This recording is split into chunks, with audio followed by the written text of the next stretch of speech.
नमस्कार, मैं हूं आलोक मेहता। एडिटर्स आई में आपका स्वागत है। हमारा अनुरोध है कि आप एडिटर्स आई देखें, लाइक करें, सब्सक्राइब करें, मित्रों को, ग्रुप्स को फॉरवर्ड करें और उनसे भी आग्रह करें कि वे भी सब्सक्राइब करें ताकि अधिकाधिक दर्शकों तक हमारी बात पहुंच सके, नियमित रूप से पहुंच सके और उनकी राय और आपकी राय भी कमेंट्स के रूप में हमको बराबर मिल सके।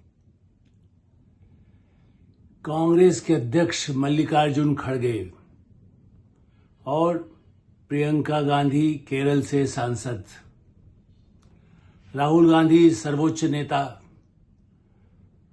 कर्नाटक में खड़गे साहब का राज्य है, मंत्री रहे हैं वीरप्पन के जमाने से। याद करिए, चंदन चोर, चंदन डाकू, बहुत बड़ा वही उन्हीं के जमाने का किस्सा है।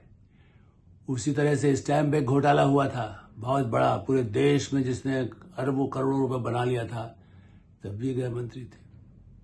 तो कर्नाटक उनका राज्य में, तो इसीलिए उनको याद करता हूं कि भाई उनके गृह मंत्री के काल में बड़े बड़े, जब वो वहां सरकार में रहे, और आजकल वो और राहुल गांधी और जयराम रमेश और सब मीडिया को लेकर इतना गालियां देते हैं जितना मुझे इमरजेंसी के पहले, उसके बाद में भी जो नहीं सुनाई दी, उतनी ही अधिक गालियां कांग्रेस के नेता हर एक की जात बता, धर्म बता, नाम बता, पता बता, उनका बस चले तो क्या न करें। और इसीलिए अब वो मीडिया डायरेक्ट पत्रकारों को नाम पर नहीं कहेंगे, सोशल मीडिया, चूंकि अब तो बहुत सारे पत्रकार भी सोशल मीडिया पर ज्यादा एक्टिव हैं, अखबारों में सीमित हो। मैं नहीं कह रहा हूं कि बीजेपी क्या करती रही, लेकिन इमरजेंसी का 25 जून आ रहा है, कोई दूर नहीं है। आज 23 तारीख है, 25 जून को 50 साल हो रहे हैं। 75 मैंने देखा था, वही कांग्रेस की सरकार थी। और कर्नाटक में खड़गे साहब की, सीता रवैया की, राहुल गांधी के, केशव कुमार की सरकार ने एक कानून तैयार करके फेंक दिया है और कहा कि बस कानून लागू करने जा रहे हैं हम। धमकाना भी जरूरी है, पहले गिरफ्तारी से पहले बताया जाता है। जब बड़े, ये तो वीरप्पन के जमाने का ही है कि बता दो हम आ रहे हैं, हमला करने वाले हैं, तो डराना भी जरूरी है मीडिया को। क्यों बेंगलोर में बारिश में यदि रास्ते बंद हो गए, मत बोलो।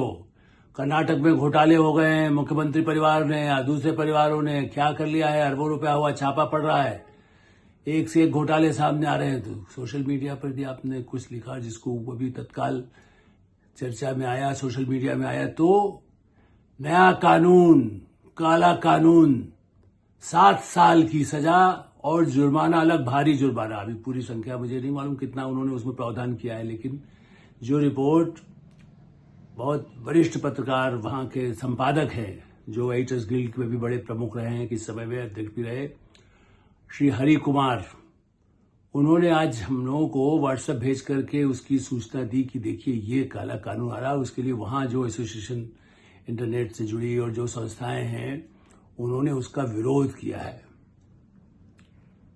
तो अब ये बताइए, हरि कुमार कोई बीजेपी के आदमी नहीं है, पूरा इतिहास निकाल लीजिए। मामन मैथ्यू यदि मलयालम मनोरमा के हैं तो बीजेपी के आदमी नहीं है।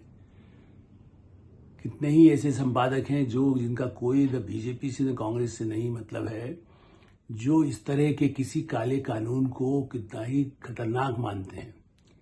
अब कहने को यही है कि भाई देखिए, हम तो अफवाहें फैलाने वाले, मीडिया में जो गलत सूचना आती है उसके लिए कर रहे हैं, लेकिन उसके दो है, वो तो हम भी मानते हैं। मैं भी सबसे बड़ा पक्षधर हूं पत्रकारिता की Lakshman rekha, Indian journalism, keep it clean, आज से 20 साल पहले मेरी किताबें हैं उस पर।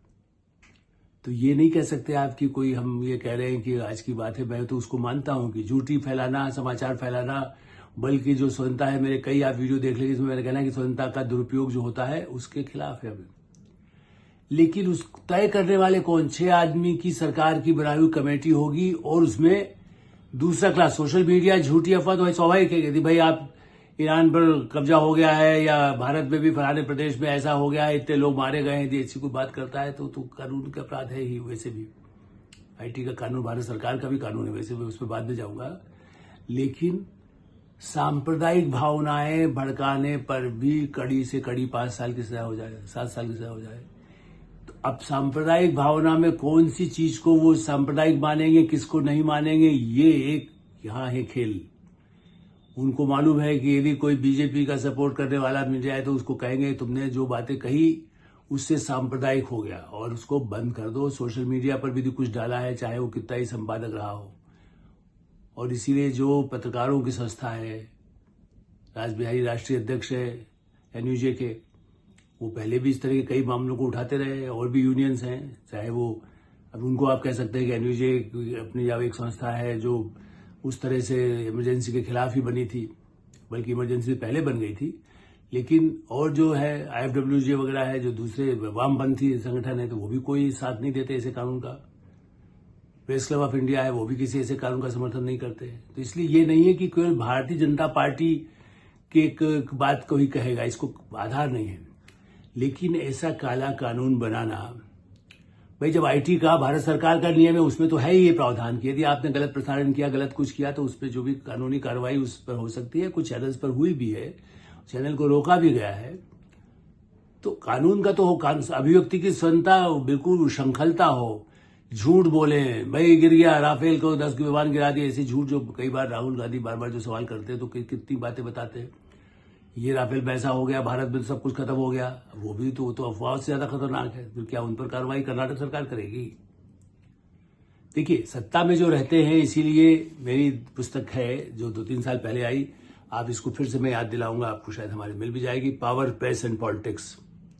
राजनीति, पावर, सत्ता, प्रेस, मीडिया, प्रेस में सब आ गया आजकल, सोशल मीडिया भी आ गया, इलेक्ट्रॉनिक मीडिया भी आ गया, वो सबके है। फेक न्यूज, अब या और पॉलिटिक्स, राजनीति, सबकी। लालू की राजनीति होगी तो चारा कांड में यदि अभी भी कोई बात करेगा, रेलवे का करेगा, तो कहेगा देखो तुमने हमारी जाति के नेता को उसका करने के लिए आपने इस तरह की खबर डाली, ये जातिगत भेदभाव या धार्मिक सांप्रदायिक, चूंकि तुम यदि कोई, जिसको आप कह सकते हैं कि यदि कोई बीजेपी का नेता ही मान लीजिए कह दे, जो शाहनवाज हुसैन है या मुख्तार अब्बास नकवी हैं, जो दोनों बड़े प्रवक्ता हैं, दोनों बड़े नेता हैं, सांसद, मंत्री रहे हैं, वो कह देंगे तो कहेंगे नहीं, ये धार्मिक सांप्रदायिक आधार पर है इनका जो बयान है, इन्होंने इसलिए कहा कि हम यादव है इसलिए ऐसा कर रहे हैं, या हम फलाना जाति के हैं इसलिए ऐसा हो रहा है। तो आप कुछ भी कानून बने, बिहार में नहीं आया, लेकिन मैं उदाहरण बता रहा हूं कि जो कांग्रेस समर्थक पार्टियां हैं, वो जो इमरजेंसी में जो जेल में रहे हैं, वो लोग कांग्रेस करती है, वो तो समझ में आता है। और इसी सेंसरशिप, अभी जो मैं, इसलिए इमरजेंसी की मुझे याद आई, मेरी एक और पुस्तक है, इमरजेंसी का जिक्र तो पावर, प्रेस एंड पॉलिटिक्स में भी है, लेकिन हिंदी में भी और भी 2-3 पुस्तकों पहले जिक्र था, लेकिन विस्तार से भारत में पत्रकारिता। देखिए, वो अंग्रेजी की पुस्तक तो ब्लूमसबरी ने छापी है, जो बड़ा प्रकाशक है, आप उसको कहीं भी अमेजॉन पर जाकर के देख सकते हैं। यदि मैं कुछ कह रहा हूं, मैंने उसमें अपनी कभी मीडिया में क्या क्या गड़बड़ियां हैं, वो सब राजनेताओं ने क्या क्या खरीदी फरोख्त पहले की पिछले 50 वर्षों में है। उसका नाम ही, शीर्षक, सब टाइटल यही है, half a century of journalism and politics. पत्रकारिता के 50 साल। ये अलग बात है कि अब तो मुझे 55 साल होने आए पत्रकारिता में, लेकिन मैं तो इसीलिए मैंने कहा कि इमरजेंसी के काला अध्याय में कैसे कैसे संपादकों ने झेला, कि नेशनल बुक ट्रस्ट ने छापी। इसके पहले कलम के सेनापति मेरी पुस्तक थी, उसमें भी सब जिक्र है कि कैसे आपातकाल में क्या किया गया। तो कांग्रेस के कुछ पुराने जो लोग हैं और नए लोग हैं, वो मीडिया को, वो कोई बोले या तो आप मेरे हैं या मेरे खिलाफ है। मतलब जो 2005 से एक पत्रकार जो सत्ता में आए, 2004 से राहुल गांधी आए, उनके लिए कवर करने वाली एक बड़ी मतलब अच्छी संवाददाता है, तो संपादक है एक चैनल में भी, और वो लगातार उनका काम करती रही, उनको मतलब उनका कवरेज करती रही। काम उनके लिए काम नहीं करती, मतलब रिपोर्टिंग कर रही थी, अपने संस्थान के लिए काम कर रही थी। अभी कुछ महीनों पहले उन्होंने किसी प्रेस कॉन्फ्रेंस में एक सवाल कर दिया। माने वो राहुल गांधी की यात्रा में दौड़ते दौड़ते केदारनाथ के उस पहाड़ वाले रास्ते पर मैं दौड़ रही थी, लेकिन कोई सवाल पूछ लिया जो राहुल गांधी को बड़ा कष्ट लगा।